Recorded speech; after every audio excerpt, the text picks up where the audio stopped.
पृथिवी शान्तिरन्तरिक्षगं शान्तिर् द्यौः शान्तिर्दिशः शान्तिरवान्तर दिशा शान्तिरग्निः शान्तिर्वायुः शान्तिरादित्यः शान्तिश्चन्द्रमा शान्तिर्नक्षत्राणि शान्तिरापः शान्तिरोषधयः शान्तिर्वनस्पतयः शान्तिर्गौः शान्तिरजा शान्तिरश्वः शान्तिः पुरुषः शान्तिर्ब्रह्म शान्तिर्ब्राह्मणः शान्तिः शान्तिरेव शान्तिः शान्तिर्मे अस्तु शान्तिः. May there be peace on earth and in the sky. May there be peace in the water and in all directions. May there be peace in the plants, in the trees, and in animals. May there be peace in the hearts of all beings. May there be peace in everyone and in everything. Sarvetra sukhinas santu, sarve santu niramayaha.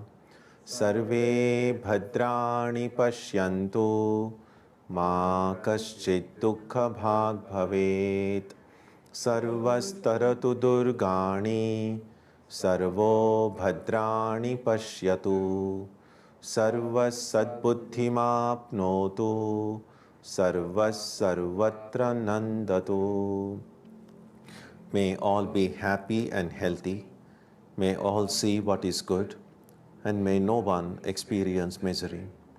May all overcome their obstacles and acquire good tendencies. May people everywhere find joy and fulfillment.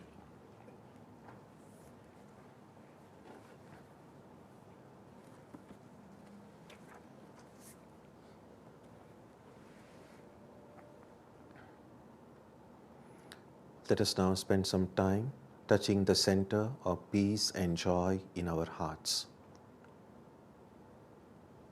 A good way to begin the practice is to withdraw the scattered energies of the mind and bring them to rest on one point. That point can be our own breathing. Let us therefore practice breathing with awareness. As we breathe in, let us visualize that our body and mind are being filled with love, strength, and compassion. And as we breathe out, let us release all the stress, anxiety, and exhaustion in the body and mind. Let us practice this way for a while.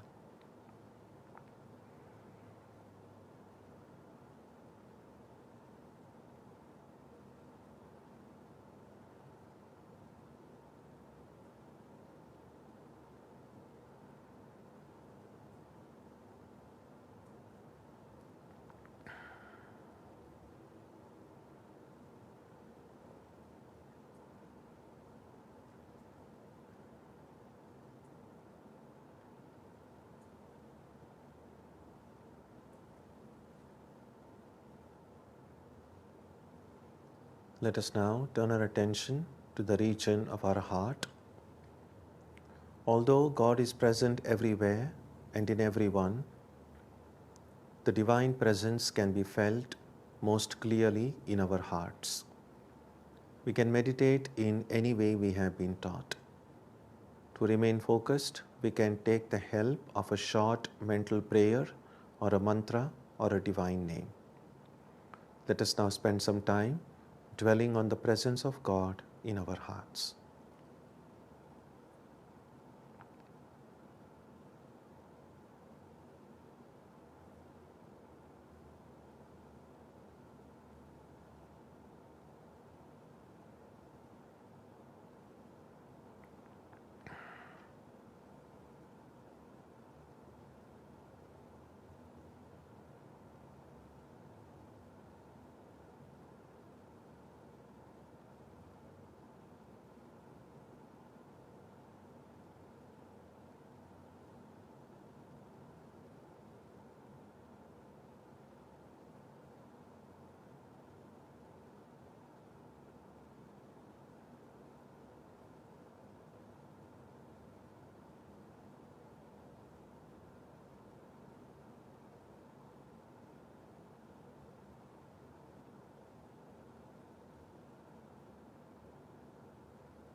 Om Asatoma Satkamaya Tamasoma Jyotirgamaya Mrityorma Amritam Gamaya Abhiravirmayedhi Rudrayate Dakshinam Mukham Tenamam Pahi Nityam. May the Divine lead us from the unreal to the real, from darkness to light, from death to immortality. May the Divine Consciousness fill our hearts and protect us.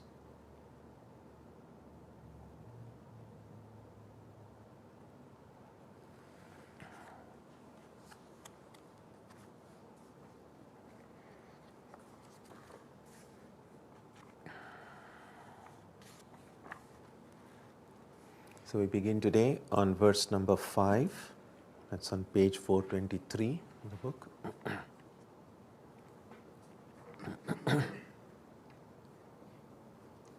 Let's chant together. Nirmana moha jita sanga dosha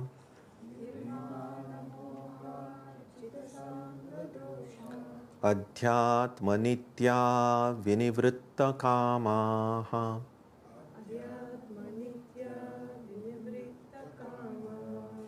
dvandvair vimukta sukha dukkha saudnyair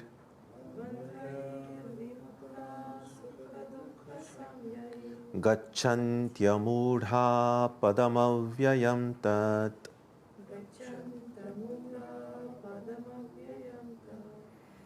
Free from pride and delusion, overcoming the evil of attachment, ever devoted to spiritual pursuits, rid of desires and the dual thronged named pleasure and pain, the wise go to that immutable goal. In the earlier verses, we saw the imagery of an inverted tree, which stands for this creation, this universe, this world that we experience. And as long as we remain enmeshed, as long as we remain bound in this world, we cannot be completely free. That doesn't mean that the world doesn't have its joys. In another Upanishad, the imagery that's provided is of a bird enjoying or feasting on the fruits of a tree. And the story goes on to say that as long as every fruit of that tree, the bird pecks on it, it's delicious, it's sweet, and the bird is having a good time. And then, since all fruits more or less look alike from outside, it's not always possible to know how it's going to taste. And so one particular fruit the bird pecks into, and then exceptionally bitter. And then it's like, oh no, I don't want it anymore, says. And for some time he just stops eating fruits because the bitter experience has been too bad.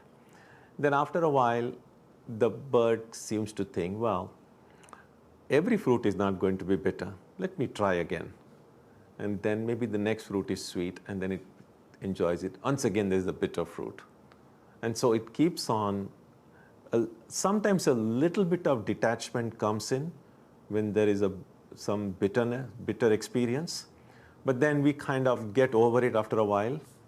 And then we have our own justifications in life for doing so. We see that sometimes, for instance, if there is a death of a near or dear one, or like this very, very sad tragedy we had in Orlando recently. When we see things happening, and especially if it is to someone known or close to us, usually a form of detachment comes and says, what's happening? What's this life? And we begin to start thinking about life, death, and what does it mean that someone who was so close to us is here now and gone. And there is a period of mourning, a period of grieving. But we know it doesn't last forever.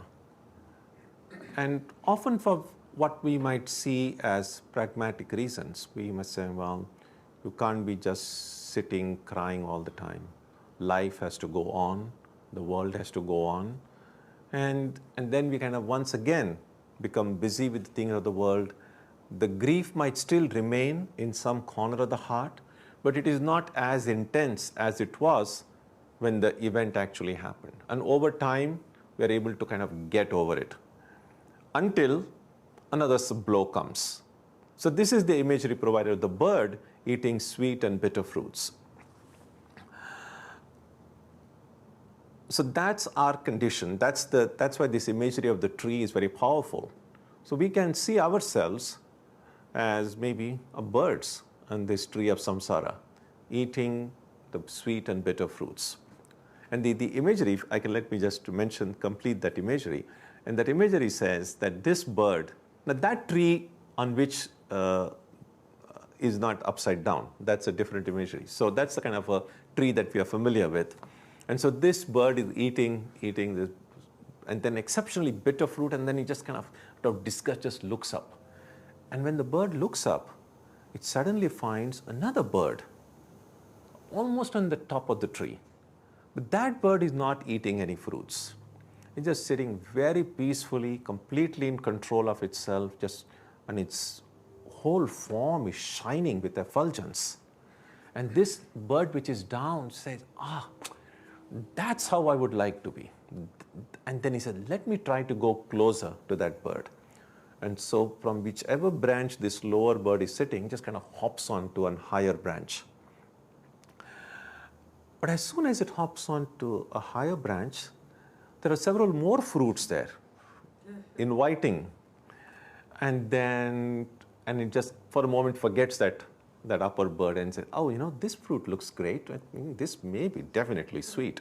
And so then it spends some more time there again. And once again, there's some exceptionally bitter fruit.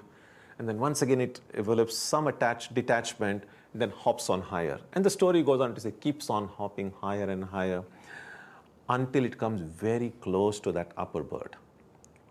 So close that light emanating from that upper bird seems to engulf this lower bird, and just sees it's getting merged into that higher bird. And in fact, then it makes a very startling discovery. And that was, there were never really two birds to begin with, that there was only one bird. And that was the bird sitting on top of the tree. And that bird somehow fell asleep and began dreaming that it is a bird in some branch of the tree eating fruits. So that's, now try to think of our own situation. We are like that bird. The joys and sorrows that we experience in life come from these different fruits, our actions and their results. And usually we find that it is some form of disappointment, some form of bitterness that generates that initial form of detachment. Krishna in the Gita refers to 4 such kind of disappointments that can come. One kind of detachment can come when there's intense physical or mental suffering. We know that when there is so much pain and suffering, either in the body or mind, then nothing tastes so good. Whatever things you found great joy in, it's like this. Suppose you enjoy eating some dish, and then you're having a severe headache, and someone says, come on, let's go and have fun. You said, no, I just want to get rid of the headache. So when we have this pain and suffering, we're not able to enjoy life as much as we used to. And that's the time then we try, the priority then becomes, how can I remove this suffering, this physical and mental suffering? Now people can try to search for a solution into the world. So everyone doesn't have to turn to God for this suffering, but at least a few people, and especially those who have tried every visible means available to us. Sometimes there are sometimes situations when the doctors can say, we are not able to figure out what's wrong. We have tried our best. Right now, we don't have an immediate answer. So when we feel that kind of a helplessness, then at least then, if not earlier, we try to find some supernatural remedy. And that often means turning to God with prayer and seeking God's intervention and so on. So that's one kind of disappointment, through just plain physical mental suffering. The other kind of disappointment can come through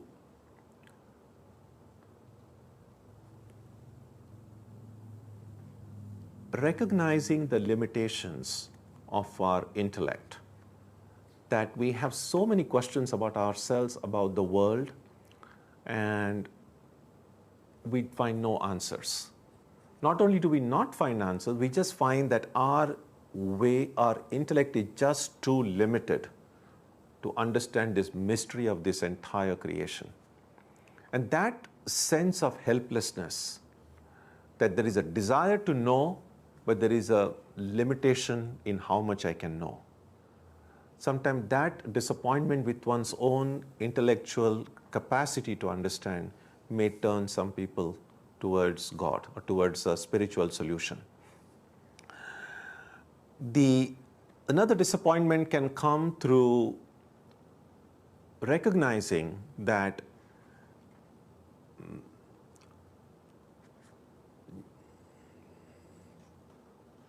I need objects in this world, I need things in this world to make me happy, but I don't have the ability to get everything that I want.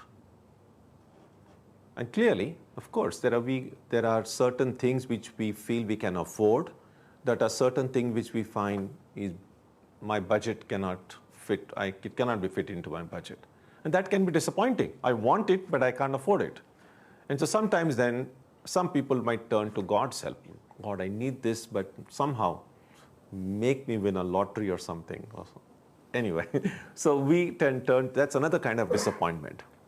And finally, there is this disappointment of just recognizing that nothing in this world can bring me complete fulfillment. It can bring me little bits of fulfillment, can bring me some amount of joy, but if I'm looking for a joy that is incomparable, a joy that will never go away, I cannot get it into this world. That's the fourth kind of disappointment, and again we can turn to God. The bottom line is that usually, almost always, if everything were perfect in our life, if everything is just great, we are not dissatisfied with anything, we don't need God, we don't need religion, we don't need spiritual. Why do we need it? Well, everything is just fine. So it's clear we need this. When do we need anything at all? What does a need mean when we want something and we only want what we don't have? If you already have everything, then we don't need anything.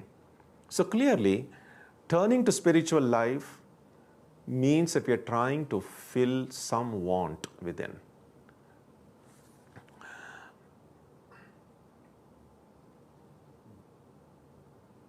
And therefore, as long as this want is there, we need God's help. So that is where we are, these birds eating sweet and bitter fruits. And what this imagery in this verse pointed out is, as long as I'm within this tree, I'm going to be attached to these bitter and sweet fruits.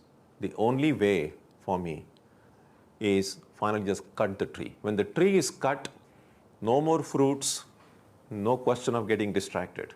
And the earlier verse told us that the way to cut this tree is through detachment, the acts of detachment. Now this verse that we read just now gives us a kind of develops on that idea a little bit more. It teaches us what are the kind of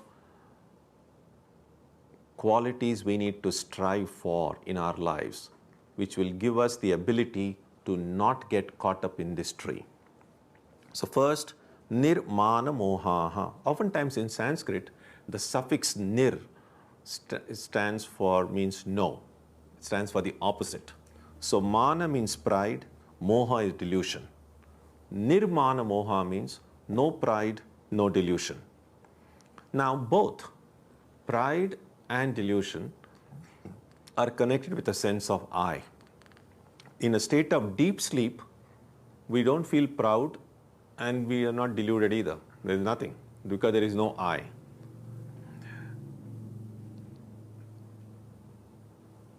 Again and again, the Gita returns to this basic question. Who is this I? If my I is connected with the body and mind, it is going to create some kind of pride. There is already some kind of delusion. So, but our I is such that it's not possible to get rid of the I right away, oftentimes. It's easy to say, well, I'm not the body, I'm not the mind, but it's not easy to experience it right away. And therefore what Ramakrishna said was that if this I is going to remain, force it to remain as connected with God in some way.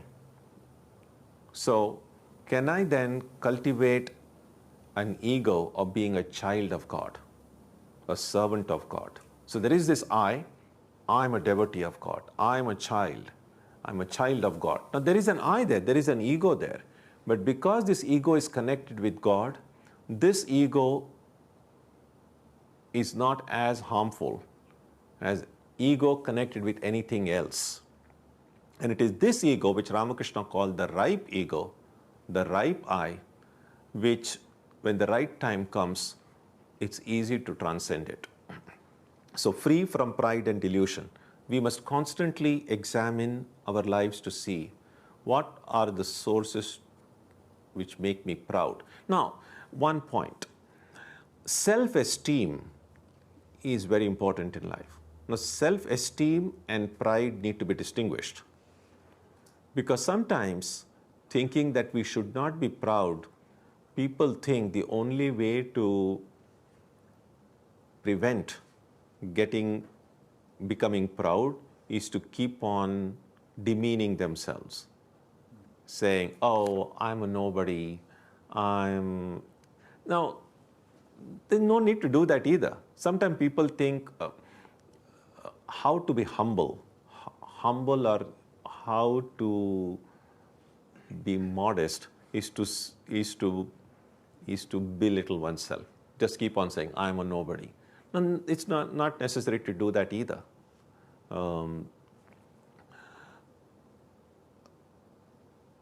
The easiest way to get rid of pride is to attach the I to God, not attach it to anything else. Because if my I is attached to anything else in this world, whatever it is attached to cannot sustain for a long time. Everything in this world is perishable. There is a verse in a composition by Bhartrihari which says that everything in life will go away. If someone is proud of their beauty, beauty will vanish. It never remains forever. If someone is proud of their youth, it's going to perish. If someone is proud of their scholarship, after a certain age, the mind and brains become feeble, your scholarship won't remain. And there'll be some other scholar will come up who will prove your theory wrong. So no matter, that doesn't mean that we shouldn't strive for these things. It's good to study, it's good to be excellent, it's good to keep oneself clean and tidy and beautiful. So it's not a rant against beauty or scholarship. All that it says is, if you put all your eggs in that basket of scholarship or egg or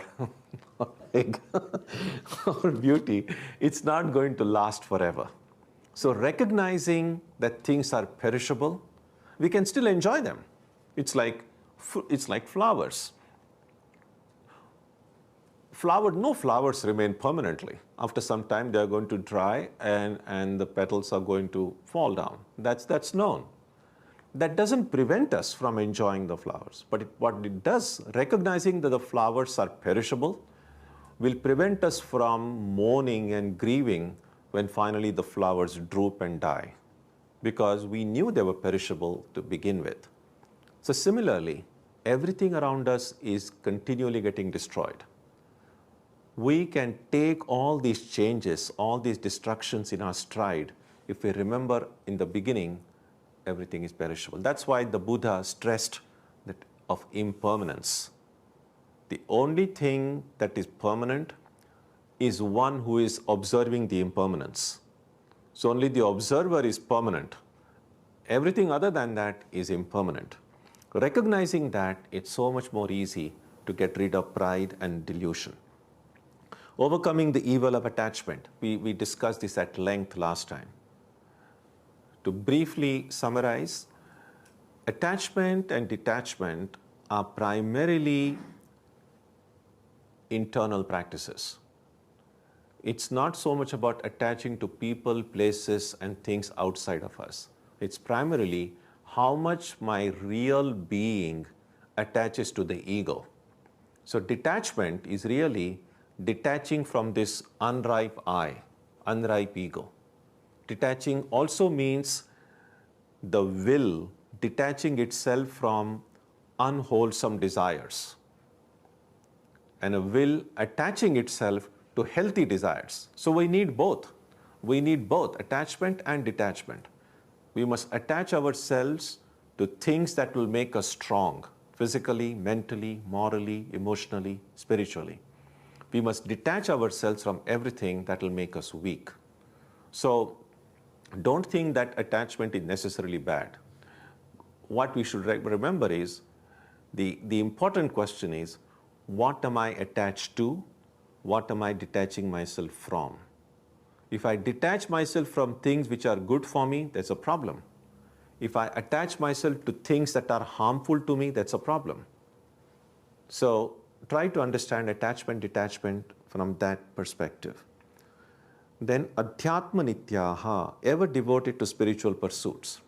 Now from a Gita perspective, a spiritual pursuit would mean always recognizing or inquiring at least the nature of the spirit. And that spirit is, as the Gita stresses, right from chapter 2, chapter 2, that I am that spirit, I am that Atman, I am that self. So ever devoted to that spiritual practice means, in the course of a day, how often am I able to invoke my spiritual identity? Clearly, when you begin your prayer, your japa, your meditation, oftentimes it's helpful that the nature of the practice itself will make us affirm, consciously or not, that I'm a child of God, I'm a devotee of God. Well, that's why I'm praying, that's why I'm meditating. But what happens after my prayer is over, after my meditation is over, after I start doing other things in life?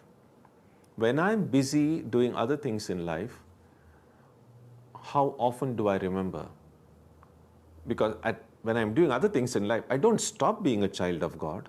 I don't stop being a devotee of God. But how often do I remember that I'm a child of God?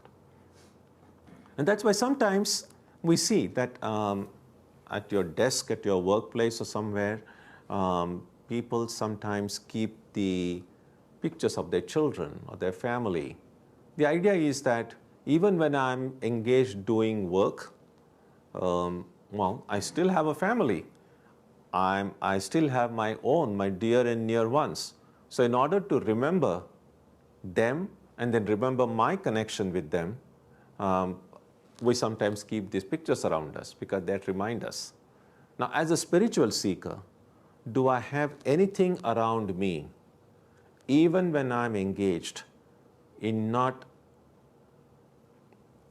practices that are ostensibly spiritual practices? In other words, even when I'm not doing prayer, worship, meditation, even when I'm busy engaged in what might be seen as secular activities, is there anything around me or within me which will at least occasionally remind me that besides the other identities I have, I am also a devotee of God?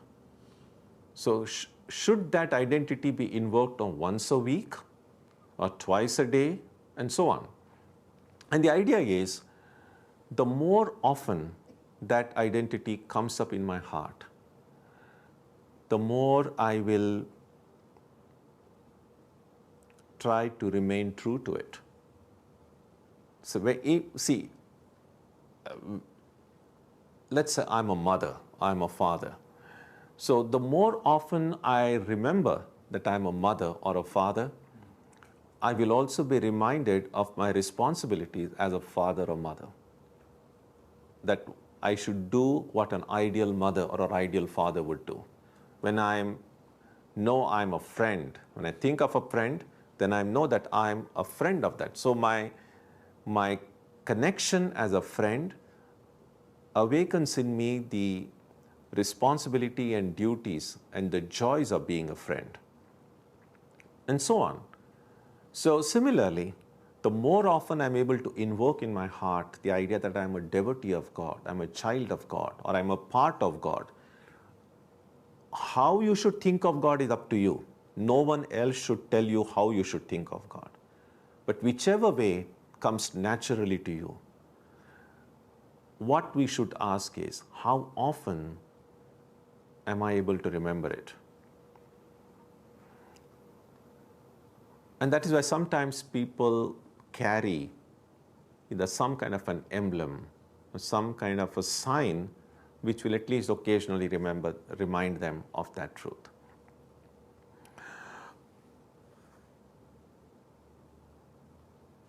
And so attachment, if I can attach myself to a spiritual identity, then that will keep me devoted to my spiritual pursuit. So that's the idea. Many of us do regular meditation. We do spiritual study. That's great. There is one quote I had read years ago. They said that religion begins when the sermon ends. It's like this. It's rather easy to be spiritual or religious when you are in a place of worship. When you are, say, attending a class on the Gita, when there is a satsang going on, when you are meditating and singing, it's a little bit easier to feel spiritual then. But then you walk out and then you go and you find that someone has blocked your car. How easy then it is to forget all our talk of being infinite and the Atma and everything just kind of disappears. And so that's the challenge. Even in a non-spiritual environment, so to speak, am I able to keep a little bit of my spiritual identity alive within? It can't be just switched on and off like that. That's the idea. So that is the spiritual pursuit. So think about it this way, the imagery of the bird that I mentioned earlier. Every time the bird developed a little bit of detachment after eating that bitter fruit and looked up and hopped to a higher branch, that was kind of an awakening. What's that?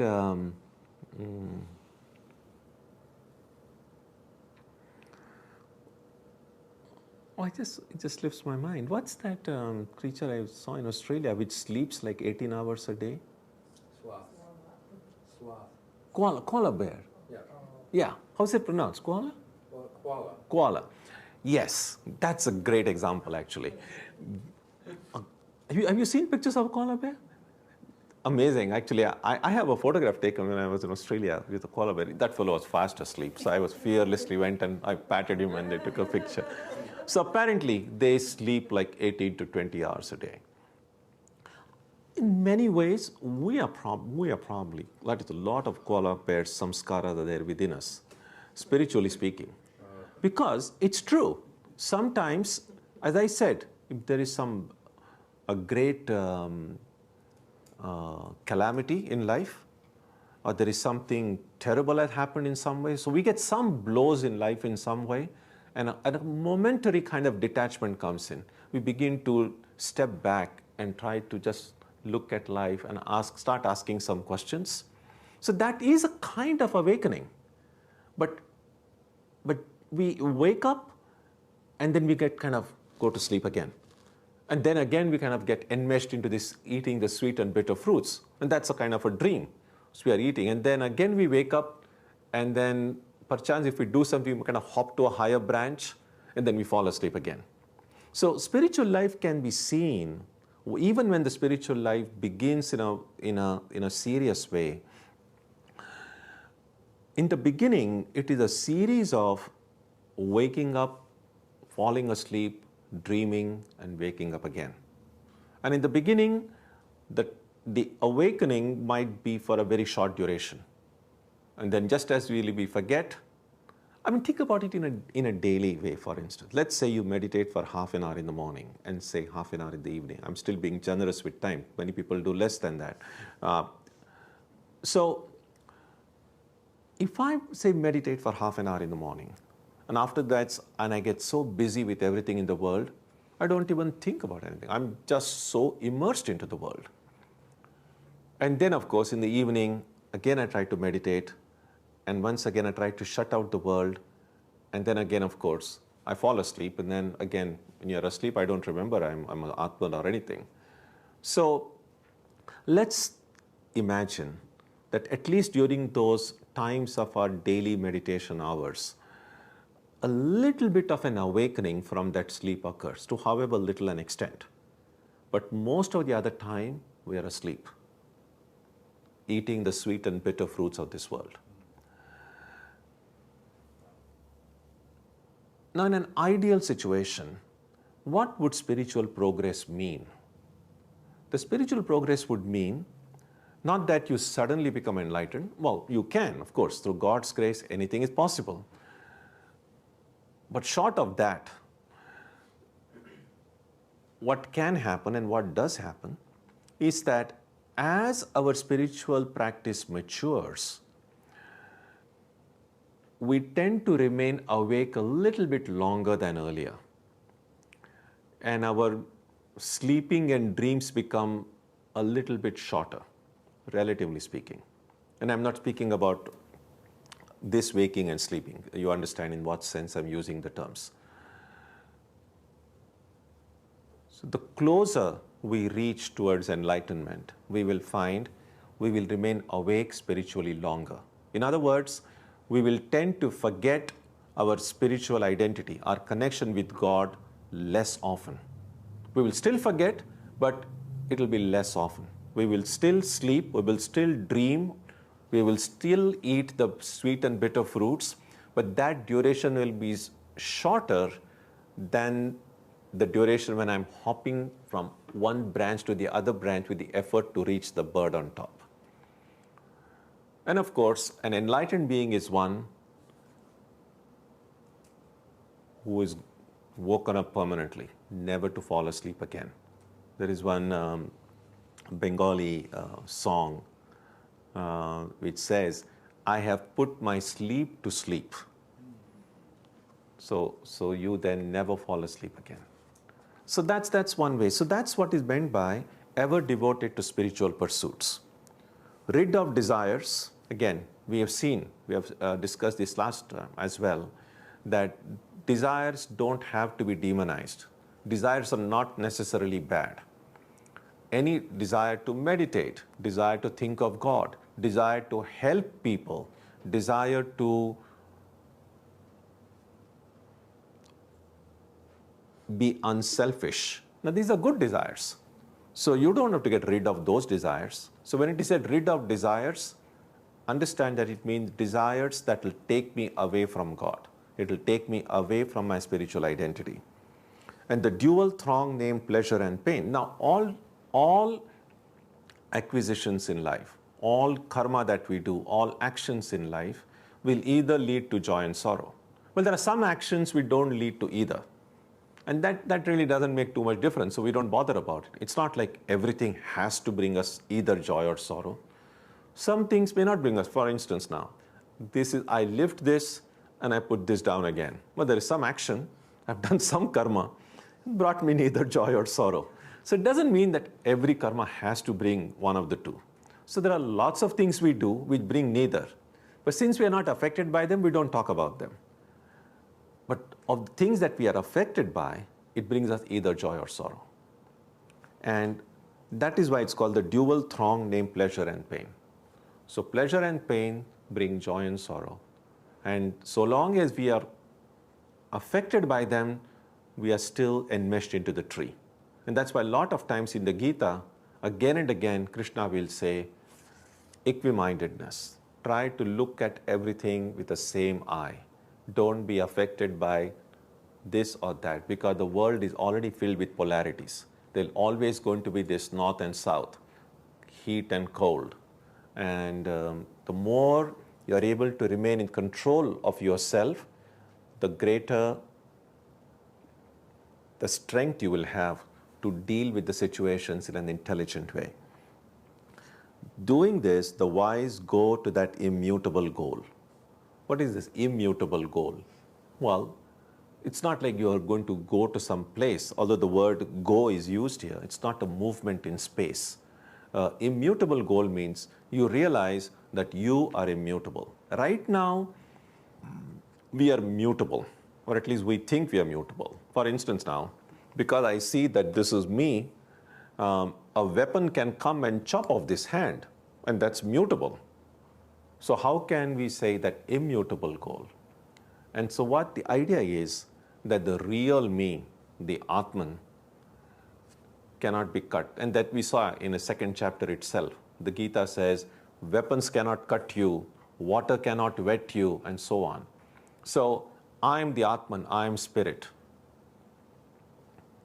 No, when I know I'm the spirit, I will be unaffected by NRA. No gun can kill the spirit, but the gun will definitely hurt, injure, bring pain and suffering to the body and mind. And as long as I'm in that body and mind, I'm affected by it. It's like this. Suppose say someone comes with a knife and enters my closet, and all my clothes are there, and starts slashing all those clothes with that knife. Well, I might feel a little bit sad because my clothes are all trashed. But still, I'm not so affected. But I would be affected if I were inside those clothes, right? If it is simply the clothes, I won't be affected. Now, right now, I as spirit see myself that I'm inside this body and mind. And that's why whatever happens to the body and mind, I'm affected. But when I know that I'm not simply here, I'm everywhere, then it's like someone going and stabbing or shooting the clothes in my closet. I'm not as much affected by it as I would have been if I were inside those clothes. So that is a kind of a general idea. Those who then follow all this are able to cultivate all of these: freedom from pride and delusion, overcoming the evil of attachment, ever devoted to spiritual pursuits, rid of desires, and the dual throng named pleasure and pain. Such people are the wise ones, and they reach that goal immutable. So we stop here. If you have any questions, thoughts, ideas?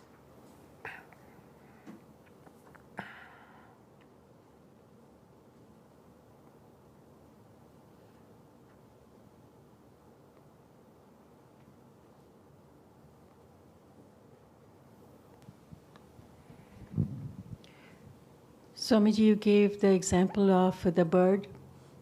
So one bird you were saying is the Atman, and one bird is ignorant.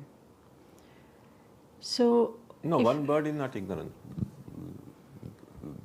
Both the birds are Atman. If both the But really, there is only one bird. Yeah. So that bird is sitting on top of a tree is complete bliss. So that bird, let's say, falls asleep, and in the dream sees itself as sitting in a lower branch eating the fruits. So if Atman is sleeping, so who will do, and how could I will wake up Atman? Is Atman is itself is sleeping? Yeah, that's a good question. But one who sleeps can also wake up, right? We sleep at night, but we wake up also. That's our ignorance. We think that we are sleeping and we are waking. But here is Atman who is all-pervading and even sleeping. So I could not understand this. No, that's how this creation has come.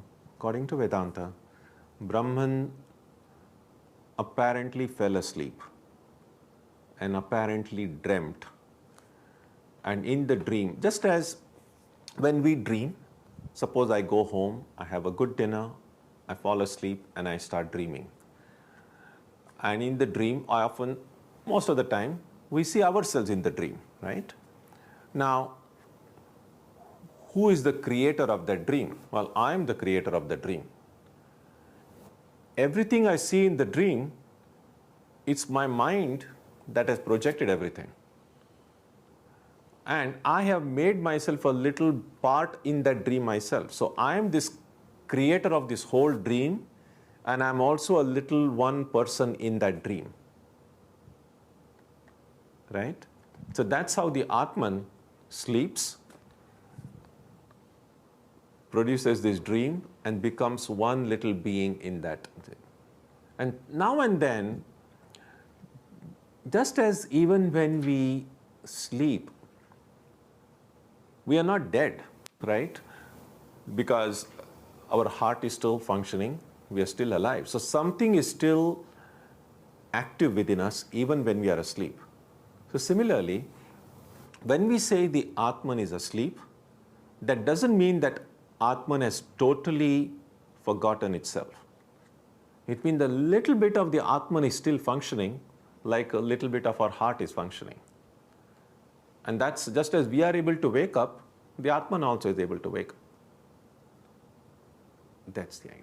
And right now, for instance, we are not totally ignorant of the Atman. For instance, we may not right now have any experience that our true nature is in fact pure consciousness. Because we feel, well, I'm the body and mind, and it's pretty material objects. We know the chemical composition of the body. So I don't just see myself as pure consciousness. So I'm still asleep to that identity of mine. I don't feel I'm infinite. I feel I'm very finite. But I know I exist. And that is one of the primary characteristics of the Atman, existence. So when we speak about Sat Chit Ananda, Sat means existence, Sat means being. So, rather simplistically, I can say, we are already 1/3 enlightened. In the sense that I know I exist. I have no doubt that I exist. What I don't know is that I am infinite.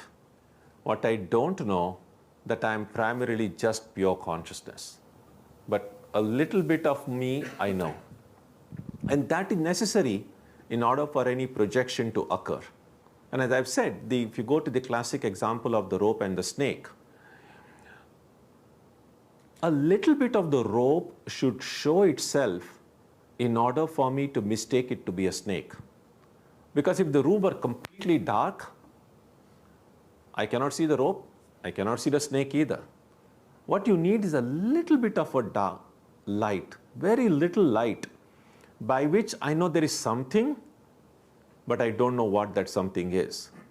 So a little bit of the rope should show itself enough for me to mistake it for a snake. If the rope doesn't show itself at all, I wouldn't mistake it for a snake. So similarly, even when the Atman sleeps, a little bit of the Atman should show itself in order for the snake of the world to appear. And so the existence of the world is really the existence of the Atman. Just like the existence of the snake is really the existence of the rope. Okay.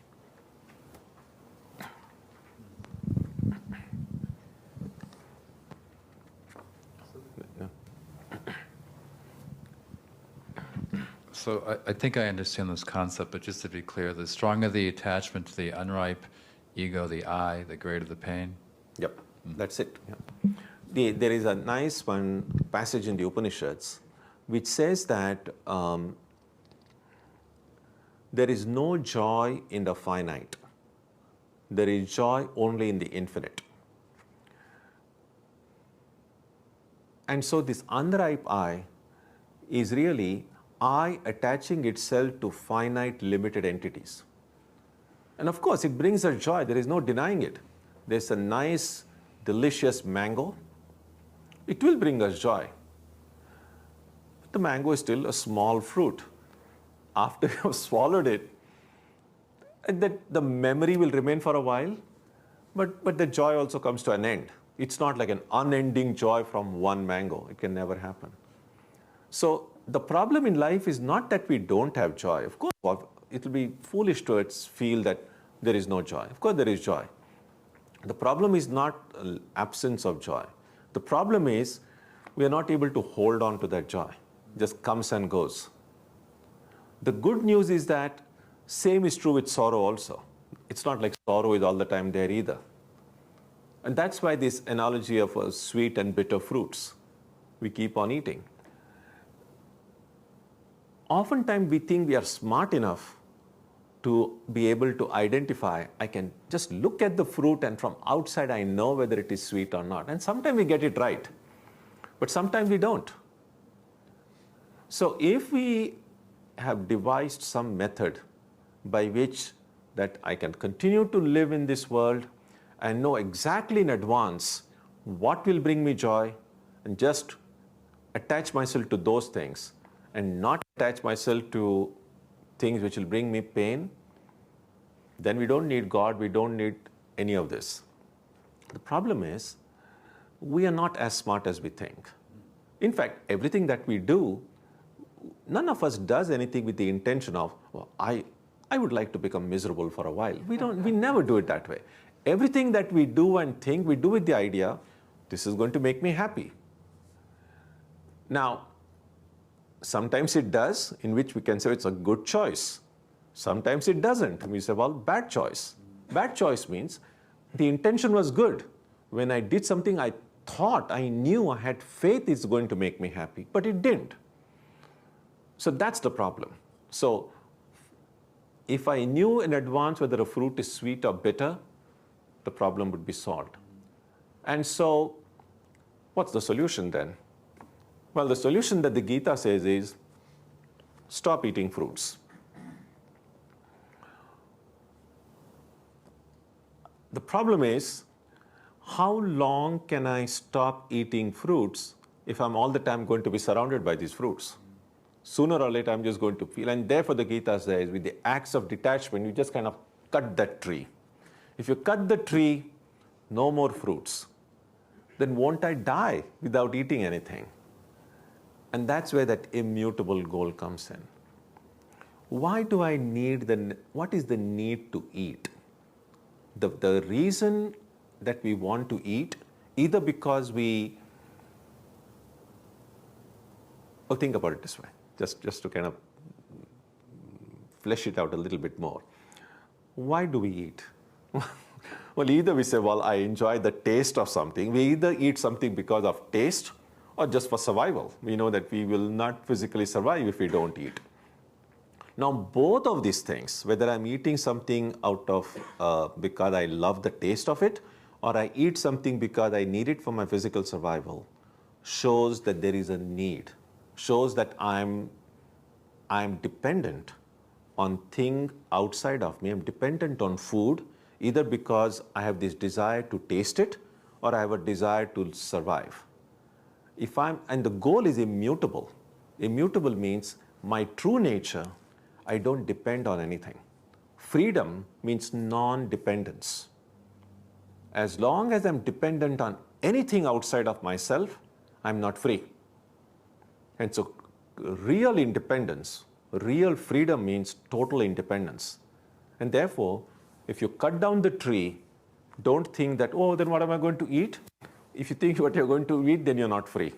And so in our real nature, we don't need anything in life. We are complete.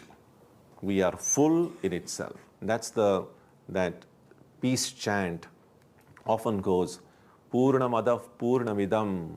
That's full, this is full. So when do we feel? Think about it this way. When you've had a very hearty meal, then you really feel full, that time you don't desire any food. You're already full. So desire comes only when there is something lacking within us. And so what spiritual life can do is it gives us that sense of wholeness, sense of fullness. So when you don't feel incomplete in any way, you don't look for anything outside to complete yourself. When we are in fast asleep, in sushupti, we feel a kind of sense of completeness. That time, you don't seek food, you don't need anything. You're just in total bliss. Can we recreate that experience even when we are awake? And one of the things that the Gita reminds us again and again and again is you don't lack anything. The idea that you lack something is itself ignorance. That as Atman, you are infinite, you are pure, you are perfect, you are divine. That's the idea.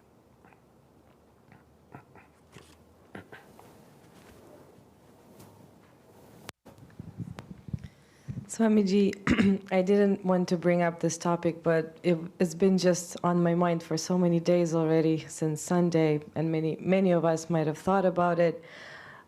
What can you talk about, those people that, got killed in this massive shooting, just, to comfort, like why, is it like a karmic thing? Like why did it happen to those people? Their lives, their bodies, they've been taken away by accident, by force, without them even having a chance, of self-realization and other spiritual realization. So what, just tell something. When something like that happens, what do you do? What do you think about it? How do you describe what's going on? Well, there's a lot that's already been said on this subject, and so I don't think I will have anything very different to say on what's already been said. So besides, of course, something that we all accept, it's a very horrific, terrible thing, and it's extremely sad, and there are really no words to describe what it has happened. If you look at it from a purely philosophical standpoint, then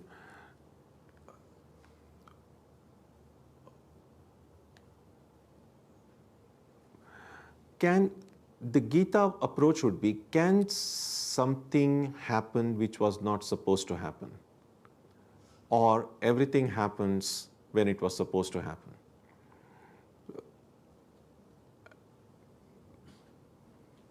Sometimes we speak about untimely death. But my question about that would be, what is a timely death? But none of us knows when we are going to die. So in that sense, any death is untimely.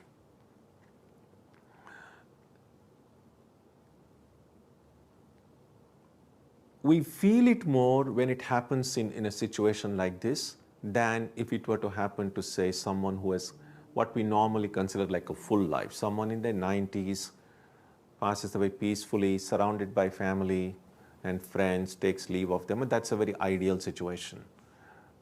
Even then the family will still grieve, but it won't feel as bad, as sudden, as terrible, as catastrophic as events like this. So it's definitely, it's what the people who died already, what they saw and what they felt, only they know. because we can only imagine. What we do know is how people who have survived that trauma, those who are actually there, and those of us who have read about it or heard about it or seen it on television, how do we deal with this thing? And I think that's a part of a larger question about how do we deal with just pain and suffering in our own life and in the lives of around us. I think it's time is up, but we will have a chance to come to those questions again. Sometimes it becomes difficult to think about a tragedy objectively when we are so close to it, because our emotions and feelings do not allow us to take a more objective look, and that's the difficulty. So I think we will think about it in the days that come ahead. But what we can do, every one of us right now, is to pray. Is to pray for not only those who lost their lives, but also the family and friends of their family and friends who are right now at this moment grieving. And millions of people the world over who have read about it are already praying, and to which all of us here can join our own prayers. That's what we can do, I think, in the immediate present. Om Jananim Saratam Devim Ramakrishnam Jagadgurum Padapadme Tayo Shritva Pranamami Muhurmuhu. We bow down to Sri Ramakrishna and Holy Mother again and again.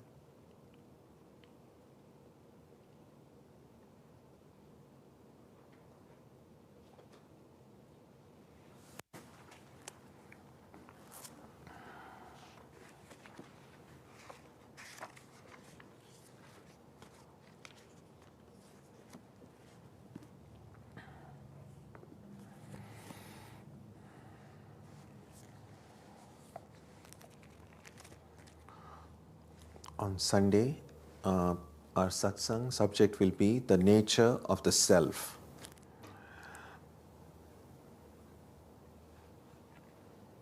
Next Wednesday, we will continue with the study of the Gita, and on Tuesday and Saturday, our Arati and meditation will also continue as usual. Let's conclude with a prayer, and even as we pray, as I said, let's remember those who have lost their lives in a recent tragedy when we pray.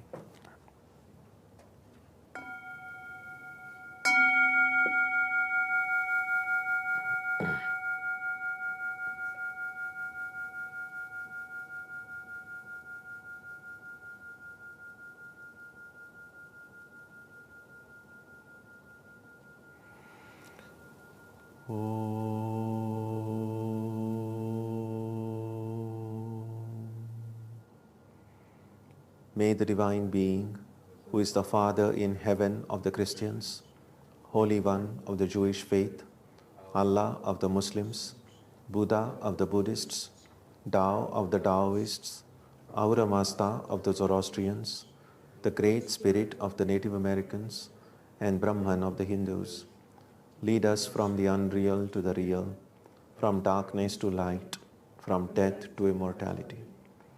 May we be granted strength, freedom, and clear understanding. May we learn to see God in our own hearts and in everyone around us. May God bless us all and fill our hearts with gratitude, grace, and love. Om Shanti Shanti Shanti. Peace, peace, peace be unto all.